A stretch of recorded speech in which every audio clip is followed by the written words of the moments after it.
Jeu, grand reporter à l'Express qui a couvert le conflit en Côte d'Ivoire, Jean-Karim Fall, rédacteur en chef du service Afrique à Radio France Internationale, et Florent Gel, qui est le directeur Afrique de la FIDH, la Fédération internationale des droits de l'homme, et qui a enquêté en Côte d'Ivoire. Je vous propose tout de suite d'écouter Toussaint Alain, qui est le conseiller donc de Laurent Gbagbo et qui a réagi au transfèrement de l'ancien chef de l'État ivoirien à La Haye.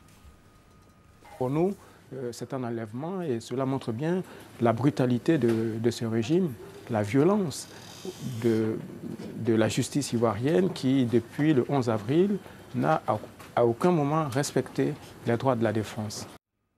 Vincent Hugeux, est-ce qu'ils sont encore actifs, les partisans de Laurent Gbagbo? On a vu là Toussaint Alain, qu'on a beaucoup entendu au moment de la crise ivoirienne. On pense à Charles Blé Goudé, qui est également exilé, peut-être au Ghana. On ne sait peut-être pas très bien d'ailleurs où il est encore à l'heure où on se parle. Est-ce qu'ils sont encore actifs, ces partisans de Laurent Gbagbo? Et est-ce qu'ils sont encore aujourd'hui une menace pour la Côte d'Ivoire? Alors, vous avez effectivement un cénacle gbagbolâtre, dirais-je, qui continue d'opérer, notamment sur les médias. Ce sont des gens d'ailleurs qui se déchirent allègrement en termes d'influence, qu'il s'agisse des avocats ou des porte-paroles autoproclamés tels que celui qu'on vient d'entendre à l'instant. Bon, donc oui, simplement, au-delà de ça, au-delà de cette écume, souvenons-nous d'une chose très simple. Plus de 48% des électeurs ivoiriens ont voté Laurent Gbagbo lors du second tour de cette présidentielle. C'est un pays donc divisé. 55% à Abidjan. Et 55% à Abidjan. Ça veut dire que, par exemple, en termes de traduction politique, électorale à l'instant T, avant cet épisode crucial du transfert à La Haye, vous aviez non pas un FPI, le Front populaire ivoirien, le parti de l'ex-président, qui était prêt à aller à la bataille, puisque lui n'y allait pas à ces législatives. En revanche, vous aviez des cohortes de candidats dits indépendants qui étaient parfaitement identifiés comme des pro-Gbagbo, pour avoir une sorte de présence de ce courant politique dans la future Assemblée. Alors, depuis, les petits partis de cette coalition se sont évidemment retirés pour la plupart, donc il n'y aura sans doute pas, ou il y aura très peu de candidats Gbagbo. Mais ce que ça signifie très clairement, c'est que le chantier que l'on identifiait déjà au lendemain de la chute de l'ex-président, chantier crucial, absolument prioritaire pour Ouattara, qui est celui de la réconciliation, de la réintroduction de cette part de la société ivoirienne dans le débat politique, ça reste un chantier qui est au degré à peu près zéro aujourd'hui. Et ça doit être absolument une priorité pour Ouattara et son entourage. Oui, mais c'est un chantier qui repose sur un pari, certes peut-être un pari risqué, qui est celui de dégbagboiser entre guillemets la famille FPI, les 48% d'Ivoiriens qui ont voté pour le candidat LMP de l'époque. Et le transfèrement de Laurent Gbagbo à La Haye participe de cette volonté aussi de l'éloigner, de dégbagboiser vraiment. Et il y a eu cette fameuse tentative de mettre sur le devant de la scène l'ancien président de l'Assemblée, Mamadou Koulibaly, qui a essayé de prendre le contrôle de l'appareil FPI, qui a essayé d'ailleurs, qui a dit qu'il participait, qui a essayé de prendre le contrôle de l'appareil. Bon, il n'y est pas arrivé, il a créé un petit parti à côté, mais ça c'est un pari risqué, mais c'est un pari. C'est un processus de désintoxication. Quand on évoquait tout à l'heure avec Florent Gel la notion de responsabilité, il est parfaitement clair que Laurent Gbagbo, pas plus qu'il a ordonné l'assassinat de notre confrère Jean Hélène, voilà quelques années, pas plus qu'il a ordonné l'assassinat de tel opposant de tel quartier d'Abidjan à l'hiver 2002-2003, n'a été l'inspirateur direct, opérationnel de telle ou telle exaction. Mais ce en quoi sa responsabilité est engagée, c'est évidemment le climat qui a été créé par lui, par ses proches, par la presse, qui lui était absolument dévouée et qu'il a ensuite couvert. Et le chef a cette responsabilité-là. Donc, je veux dire, il ne peut pas, à mon avis, invoquer le fait que la commission des actes ne peut pas lui être imputée directement pour dégager ses responsabilités. Alors, c'est un déni de droit. Il y a plusieurs choses, parce que quand même, Gbagbo, il faut se souvenir, quand il arrive au pouvoir, c'est quand même un espoir pour l'Afrique. L'alternance... C'était un opposant longtemps au régime Houphouët-Boigny. Voilà, Nous-mêmes, on l'avait défendu quand il était à la Maca, dans la prison. Donc, on sait de quoi on parle. Mais c'était quand même un espoir pour ce pays, pour la démocratie et pour l'Afrique en général, en se disant, voilà, c'est le temps des alternances qui est venu. On a vu ce que ça a été l'alternance, ça a été une privatisation de l'État. Et donc, du coup, cette débagboisation, en quelque sorte, en fait, et c'est l'enjeu de cette réconciliation, c'est en fait essayer de déprivatiser l'État des clans et de restaurer une relation entre l'État et les citoyens. Et c'est l'enjeu, et c'est en tout cas ce qu'on nous on essaie d'expliquer à travers les organisations de défense des droits de l'homme, nos ligues sur place, on a des organisations des droits de l'homme sur place, au nouveau pouvoir. C'est en leur disant, faites ce pari politique majeur pour vous, mais pour le pays aussi. Cette réconciliation, elle doit être la réconciliation de l'État et du citoyen. Ça veut dire évidemment de la justice, mais ça veut dire aussi du dialogue, ça veut dire aussi reconnaître qu'il y a eu des victimes. Et si vous allez voir les victimes, vous allez vous apercevoir qu'en fait, il y a des victimes de tous les clans, de tous les ethnies, de tous les partis politiques, à travers l'histoire ivoirienne depuis l'indépendance. Et que du coup, maintenant, il faudra se poser la question... Que fait-on ensemble dans cet État pour éviter que ça se reproduise? En tout cas, on voit quand même très clairement actuellement que cette fameuse commission de réconciliation nationale qui se voulait à la sud-africaine, pour l'instant, elle a compris que dans cette période-là, avec son président Charles Konan-Banny, il est sous la table. Je veux dire, elle n'existe pas. Et ils ont bien compris que là, il y a une stratégie politique qui est mise en place, et on sent bien que ce pays, qu'il y a une volonté d'Alassane Ouattara, il sait ce qu'il sait faire, c'est de relancer sur le plan économique et financier, en pensant qu'avec l'économie et les finances, il va pouvoir réconcilier les Ivoiriens, relancer. Pour l'avoir rencontré, pour avoir discuté avec lui de ces questions-là, je pense qu'il est bien conscient de cette question de la réconciliation nationale. Le problème peut-être, c'est sous quel bout le prendre. Nous, ce qu'on lui a conseillé, c'est d'avoir cet aspect, cette progression technique, c'est-à-dire d'écouter les victimes et ensuite d'aller sur du politique. Parce que c'est comme ça. Mais commencer par le politique. Il n'a pas les manettes politiques. Ça veut dire quoi alors? Qui les a? Qui dirige? Ça veut dire que ce pays, la Côte d'Ivoire, la réalité, moi je ne mets pas en doute sa volonté de voir la réconciliation nationale.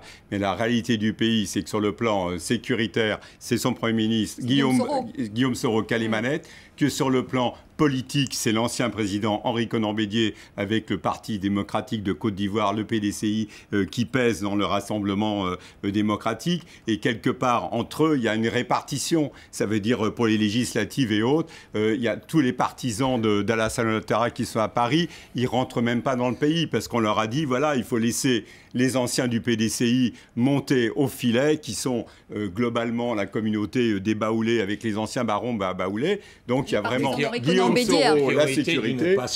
Qui ont été d'une patience à toute épreuve. Parce qu'il ne faut pas oublier qu'on leur avait promis, et c'était l'accord électoral. Parce qu'on rappelle pour nos téléspectateurs que Henri Konan-Bédié s'est rallié à Alassane Ouattara pour le second tour. Je crois qu'il avait obtenu à peu près, c'était le faiseur de roi de l'élection. Avec comme accord électoral la primature, donc le poste de Premier ministre revient à quelqu'un du PDCI. Donc normalement peut-être à Henri Konan-Bédié ou à l'un de ses proches. L'un de ses proches. Si on voit Guillaume Soro à la CPI, voilà. c'est pour ça qu'il y a un jeu à 3 Ça bandes. déblayera le terrain. Juste, je vous livre une anecdote pour mesurer le chemin qui reste à parcourir dans ce travail de désintoxication, car il s'agit bien d'un empoisonnement du corps social ivoirien par le démon de l'ivoirité et par aussi cette sorte d'antagonisme qui a profondément, à mon avis, altéré l'âme ivoirienne, qui, Dieu merci, est amendable et réparable. Une anecdote toute simple. J'ai pu consulter les 2 programmes de la cérémonie officielle de lancement de la commission Vérité, Dialogue et Réconciliation. Dans le programme initial, tel que prévu par Charles Konan-Banny et les siens, vous aviez par exemple l'effigie des 5 présidents depuis l'indépendance de la Côte d'Ivoire. Et vous aviez aussi une illustration sonore des discours des 5 intéressés sur la thématique de la paix. Or, quand vous regardez le programme final et la cérémonie telle qu'elle s'est déroulée, ces 2 épisodes-là disparaissent. Pourquoi? Parce que la présidence l'a exigé. L'idée d'avoir l'effigie d'un Laurent Gbagbo et même d'un Robert Guéhi, l'ex-général putschiste, aux côtés des autres, était insupportable. Et de même, l'idée d'entendre Laurent Gbagbo parler de la paix, absolument, qui a été assigné dans des conditions atroces d'ailleurs. L'idée d'entendre Laurent Gbagbo dans une cérémonie officielle, c'est quelque chose qui était pratiquement anathémique. Donc ça vous fait mesurer culturellement l'effort que doivent aussi faire sur eux-mêmes ceux qui pensent avoir gagné. Mais il ne faut pas qu'ils considèrent qu'ils ont gagné contre les autres. À vous entendre. Oui, la réconciliation n'a jamais été une partie de plaisir. C'est un processus qui se fait... Qui est très long. Oui, mais là, quand on vous entend, c'est vraiment au point mort. Jean-Karim Fall, on est à quelques jours des élections législatives. Ce sera le 11 décembre. Ce transfèrement de Laurent Gbagbo, est-ce qu'on peut penser qu'il puisse y avoir des violences en Côte d'Ivoire à la veille de ces élections? Non, je ne pense pas. Non, je ne sais pas ce que vous en pensez, mais enfin, non, je ne pense pas. Maintenant, effectivement, ce qu'il faudra mesurer, c'est le taux de participation dans l'ouest du pays, qui est une région acquise à Laurent Gbagbo, mais également dans certains quartiers d'Abidjan, parce qu'il ne faut pas oublier qu'Abidjan, on l'oublie bien souvent, mais la grande métropole a majoritairement voté pour le président sortant, donc pour pour Laurent Gbagbo. Donc c'est ça les indices. Maintenant, sur le plan sécuritaire, la Côte d'Ivoire est relativement calme, et entre l'armée, les Comzones et on va dire que tout est à peu près sous contrôle. Mais je voudrais une réinsertion justement de ces zones, etc. au sein de l'armée. Est-ce que pour l'instant, ce qui est visible, c'est qu'ils ne sont plus à Abidjan. C'est vrai qu'au début, ils étaient partout avec leurs barrages. Maintenant, on les voit de moins en moins. On les voit de moins en moins. D'occuper des places qui devraient revenir à des officiers supérieurs de l'armée régulière. Il y en a encore dans certains quartiers d'Abidjan, notamment en zone 4, où nuitamment on les voit. Mais globalement, c'est vrai qu'ils sont sortis d'Abidjan. On voit revenir des forces de police, des policiers, certes non armés, mais ils sont là. Voilà. Donc, moi, je trouve que la situation sécuritaire, pour l'instant, est à peu près... Pour parler d'Abidjan, à peu près stable. Ce qui m'inquiète, c'est en partie l'Ouest, mais c'est aussi l'intégration des dozos dans les forces de police. Ces gens-là n'ont rien à faire dans les forces armées ou de police, et qu'il faut finaliser l'unité des forces de police, et les épurer, et traduire ces chasseurs traditionnels qui n'ont rien à faire dans des forces de police, et les exclure. Pour l'instant, ils sont en treillis, j'ai vu un reportage sur France 24 qui le montrait très bien, avec des patrouilles de police la nuit, etc., etc. On ne peut pas les reconnaître les uns des autres. Donc moi, je suis assez inquiet sur cette question de la sécurité. Il faut progresser, et plus vite que ça. Ce qu'on pouvait accepter un mois après la chute de Laurent Gbagbo, on ne peut plus l'accepter aujourd'hui, parce que ces gens produisent des violations des droits de l'homme. C'est normal, ils n'ont pas été formés pour faire ça. Et vraiment, encore sur cette question aussi de la tension politique, moi, ce que je voudrais dire, c'est que il faut dépasser la question du double standard, y compris au niveau politique ivoirien, pour que l'enjeu de la démocratisation de la Côte d'Ivoire soit réel. Il est très clair que les pro-Gbagbo doivent abandonner ces idées d'ivoirité, d'exclusion, de spoliation du pouvoir, etc. Mais ils doivent aussi pouvoir s'exprimer, ils doivent pouvoir aussi être dans le jeu politique. Et en s'extériorisant du jeu politique, ou en faisant en sorte qu'ils ne soient pas dans ce jeu politique lors des élections du 11 décembre prochain, c'est vrai que c'est un signal qui est un peu inquiétant.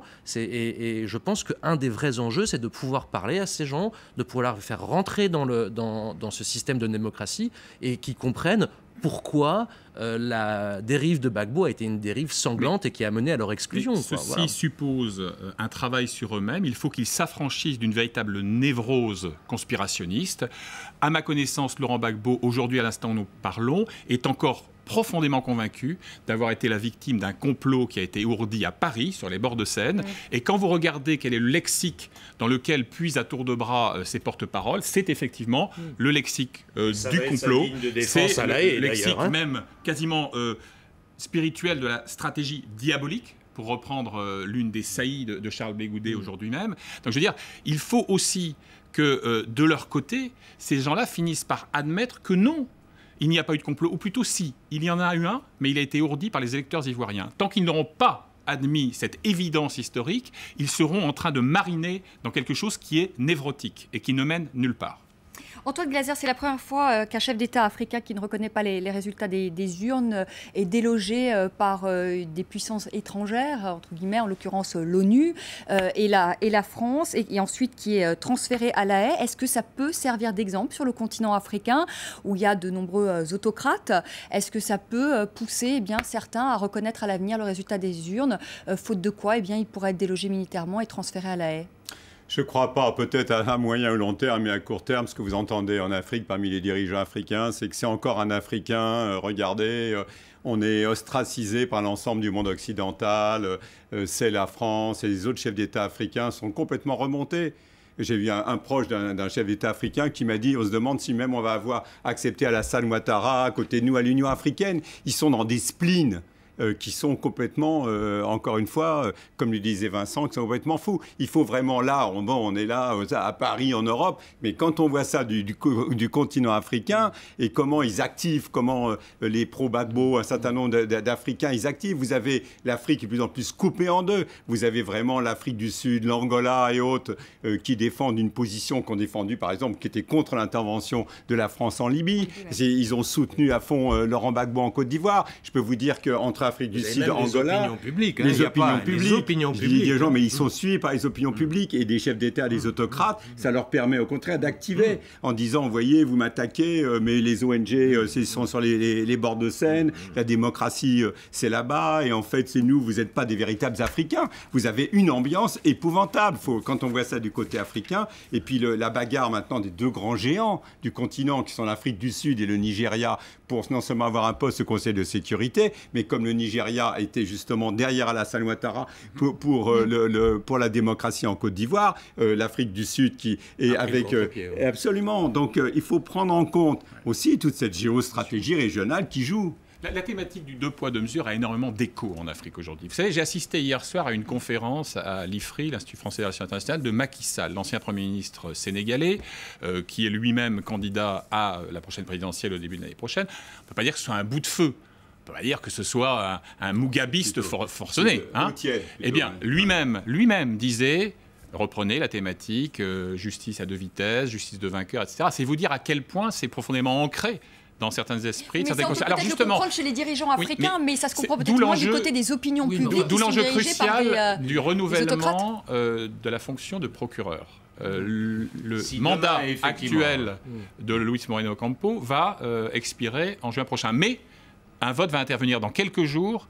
Premier vote sur les candidats qui ont été pressentis. Parmi eux, il y a 2 Africains, dont une magistrate africaine qui, semble-t-il, a de bonnes chances. Et là, ça pourrait permettre un peu d'en finir avec cette sorte d'obsession de la justice des Blancs. La justice des Blancs, voilà. La justice des Blancs, on va devoir conclure, c'est la justice des Blancs. C'est ce qui est mal vécu, en fait. C'est ce qui est mal vécu par les opinions publiques. Et ça, c'est quelque chose de frappant. Et je pense que ce n'est pas prêt de s'arrêter, parce que l'une des lignes de défense de Laurent Gbagbo dans son procès à venir, dans bien sûr plusieurs mois, ça va être ça. Ça va être ça. C'est-à-dire la justice à 2 vitesses. Je suis victime de la justice des Blancs. Je suis victime de Nicolas Sarkozy, et ainsi de suite.